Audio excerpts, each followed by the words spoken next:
देशाला स्वातंत्र्य मिळाल्यानंतर धनगर समाजाची जी आहे ती आरक्षणाची मागणी आहे. जेव्हा आरक्षण लागू झालं तेव्हापासूनच धनगर समाजाची एक संवैधानिक लढाई जी आहे आरक्षणासाठी ती महाराष्ट्रामध्ये सुरू असल्याचं आपल्याला पाहायला मिळतं. आपण जर पाहिलं तर इतर जे राज्य आहेत आपल्या देशातील त्या राज्यांमध्ये धनगर समाजाला जे आहे ते एसटीचं आरक्षण जे आहे लागू केलेलं आहे आणि तीच मागणी जी आहे ती आपल्या महाराष्ट्राची आहे. मात्र या मागणीचं मूळ जे आहे ना ते मेंढपाळांमध्ये आहे. आज मेंढपाळ समुदाय हा धनगर समुदायाचा एक भाग आहे आणि मेंढपाळांची जी संस्कृती आहे तो संस्कृती या आरक्षणाचा बेस आहे.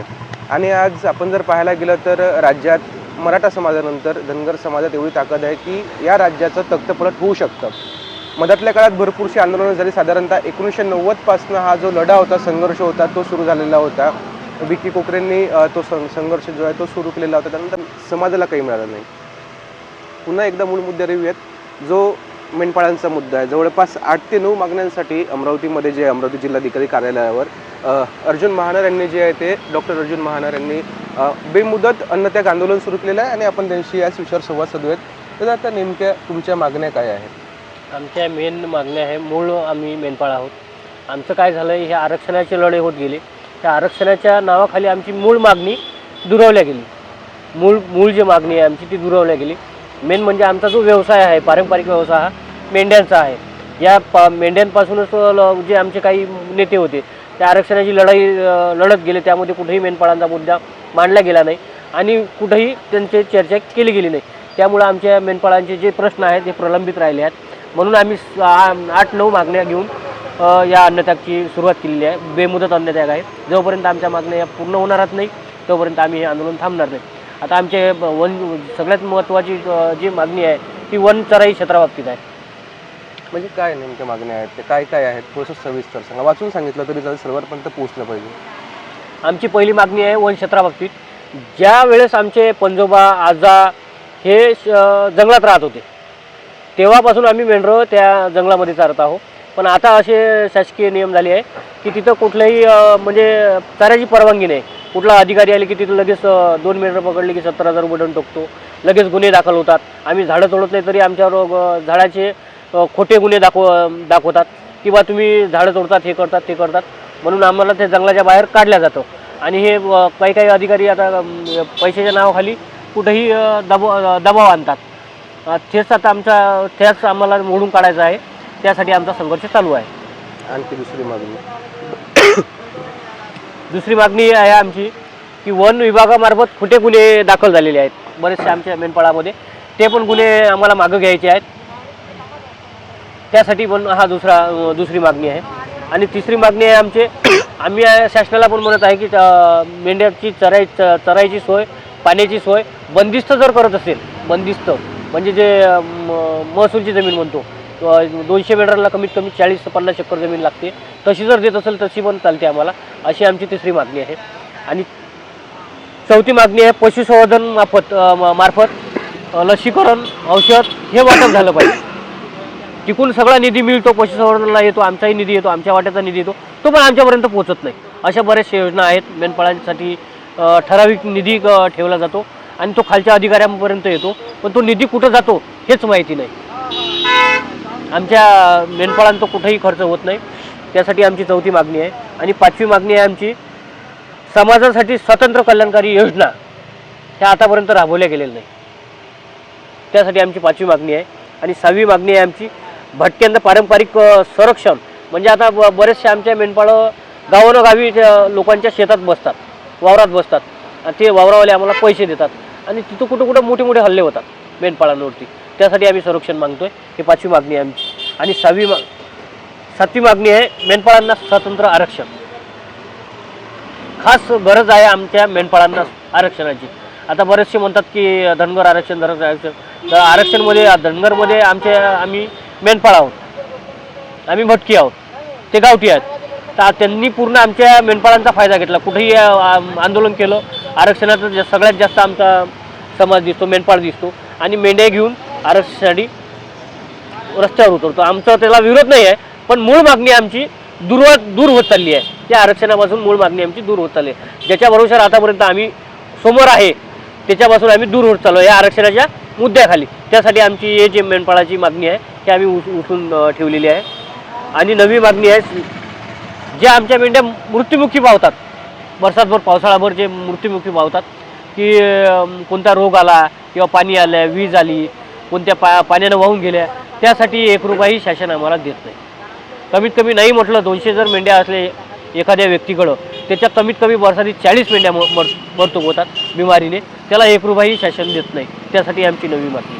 अशा 9 एकूणच आपण जर पाहिलं तर या 9 मागण्या आहेत. या ठिकाणी डॉक्टर अर्जुन असतील, आमच्या विदर्भातील संतोष महात्मे असतील, हे जे नेते आहेत हे मेंढपाळांसाठी काम करतात. इमानी इदवार यांनी आतापर्यंत हा संघर्ष सुरू ठेवलेला आणि ह्या मागण्या नवीन नाही आहेत, ह्या सगळ्यात जुन्या मागण्या आहेत. आता काय झालेलं आहे की वन विभागाचे जे नियम आहेत, सर्वात जास्त त्रास जो आहे मेंढपाळ बांधवांना तो वन विभागाचा आहे. वन विभागाचे नियम हे इंग्रजांच्या त्या गुलामीपेक्षा, त्यांच्या त्या कायद्यापेक्षा सुद्धा कठोर आहेत.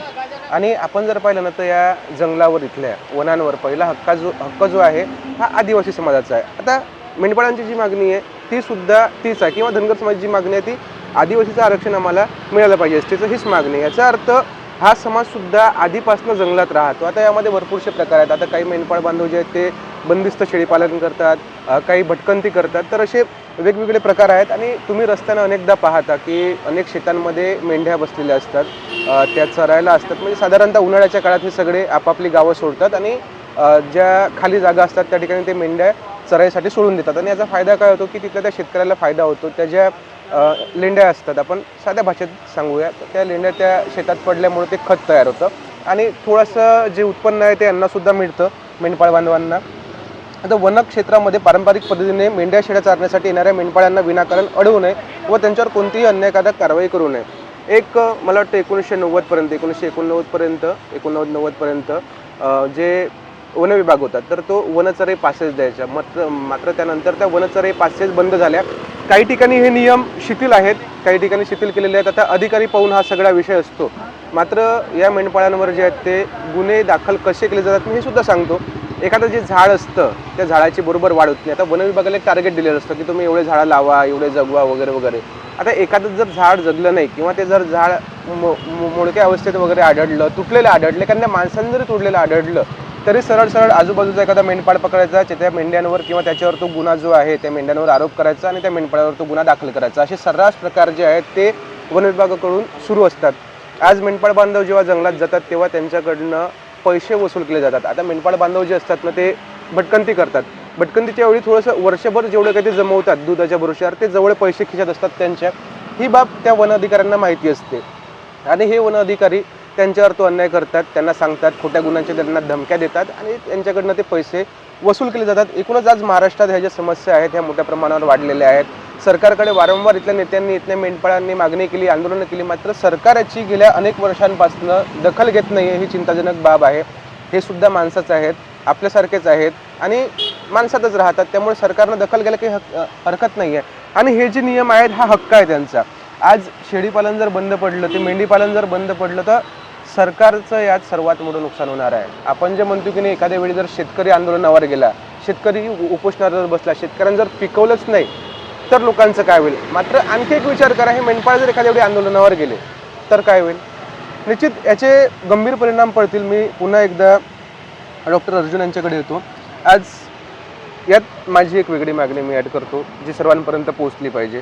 आज ज्या ठिकाणी आपण बंदिस्त मेंढीपालन करतो त्या ठिकाणी सुद्धा शाळा सुरू झाल्या पाहिजे मुलांना शिकण्यासाठी. बरोबर. आणि जे भटकंती करतात तर त्यांच्यासाठी जे आहेत त्यांच्यासोबत एखादा शिक्षक, आज D.Ed झालेले भरपूरशी मुलं आहेत जे जॉब करू शकतात अशा प्रकारचा. आज ते मुलं, ते सगळे भटकंती करणारे जे मेंढपाळ आहेत ते जर एका ठिकाणी आले, संध्याकाळच्या वेळी जरी एखादा D.Ed झालेला जर आपण तिथं शिक्षक नेमला तर तो त्यांच्यासोबत फिरू शकतो, तो त्याचं काम करू शकतो. जर चांगला पगार दिला तर हे सुद्धा होऊ शकतं. कारण आज मेंढपाळांची मुलं कुठेही कमी नाही आहेत. माझे मित्र आहेत मेंढपाळ आर्मीची, त्यांनी स्थापना केलेली आहे सौरभ भटकर म्हणून.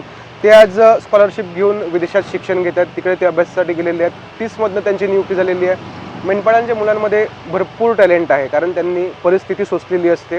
तर योग्य जर प्लॅटफॉर्म मिळाला तर निश्चितपणे ते खूप पुढे जाऊ शकतात. आज डॉक्टर अर्जुनसुद्धा, हे सुद्धा डॉक्टर आहेत.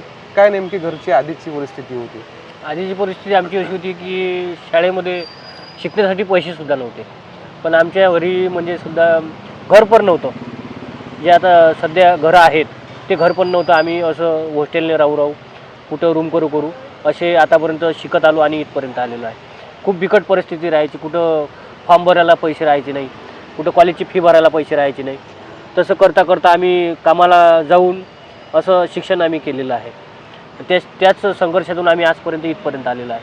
मेन म्हणजे मेन जो मुद्दा आहे आमचा मेंढीचा, त्याच भरोशावर आम्ही हे सगळं आमचं जे खटलं आहे ते चालवतो.